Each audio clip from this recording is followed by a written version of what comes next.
To call upon the lords below is to cast a shadow so vast that it will never be undone. The words spoken cannot be unsaid. The doors opened cannot be sealed again. The price paid cannot be reclaimed. And yet, for those who understand the true nature of power, there is no price too great, no shadow too deep, no terror too consuming. The path has always been clear. Stone was only the beginning. The warlocks have never sought to command lifeless things, nor to shape mindless sentinels. Their true purpose, from the moment the first red tome was bound in skin, has been to tear open the abyss and bring forth the lords below. But not all lords. There are whispers of the Ruthless Seven, the great forces of ruin and fire, who sit upon their thrones of bone in the endless darkness below. They are too vast, too consuming, too destructive to be bound. But the triangle is different. Deep beneath the world where no mortal dares to tread, three figures lurk in the shadows of the seven. Three demons who have abandoned their endless quarrels to seek dominion elsewhere. Unlike the relentless wrath of the seven, the triangle does not burn its enemies to ash. They manipulate, they twist, they deceive. Their will is done not through fire but through whispers. Their power is not seen but felt. Their names are known: Morgaroth, Ghazbaran, Zoralurk.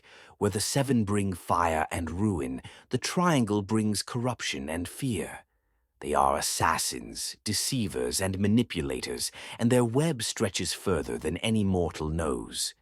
Morgaroth weaves lies and schemes, a master of deception whose tongue is as sharp as any blade. His words unravel alliances, topple kingdoms, and poison the minds of the strong. He does not conquer with fire, but with doubt. What he cannot destroy, he will turn against itself. Ghazbaran is the assassin, the unseen blade that cuts before its victim knows it has been struck.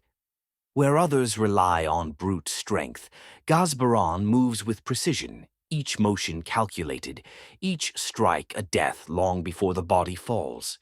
Zoralurk is the shapeshifter, the faceless terror, the lie made flesh. None know the true form of Zoralurk, for she has worn the faces of 1,000 souls. She is not seen unless she wills it, not heard unless she desires it. She is the whisper behind a ruler's throne, the voice in the dark that sounds too familiar to ignore. It is said that the first true bargain was struck in a chamber so deep beneath the world that even the dead cannot hear its echoes. It was not a summoning, nor an offering of worship. It was a contract, a promise that the triangle would lend their power to those who sought it, so long as the path to the surface remained open.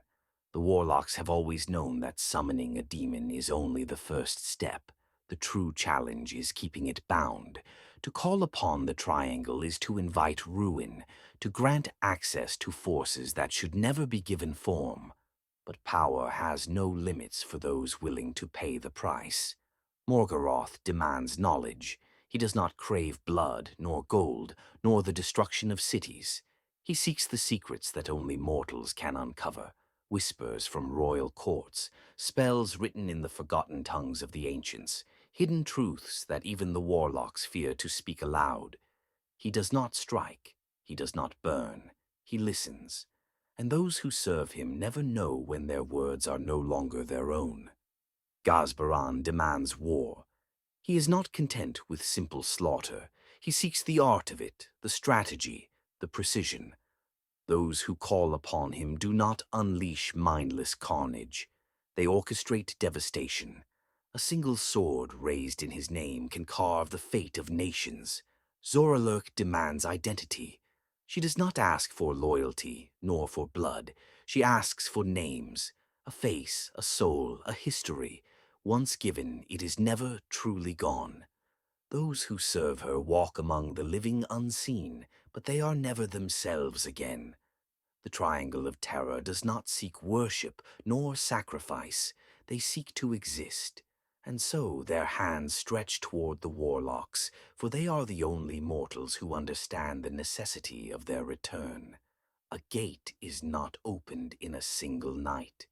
The warlocks have spent generations preparing the way. The rituals recorded in the red tomes speak of the fractures in the world, the places where the veil between realms is weakest, where the air tastes of embers though no fire burns, where the shadows flicker though no flame exists. These places are not wounds, they are doors waiting to be forced open. But the triangle is not foolish. They know that to emerge too soon, too carelessly, is to invite destruction. They know that the Seven watch,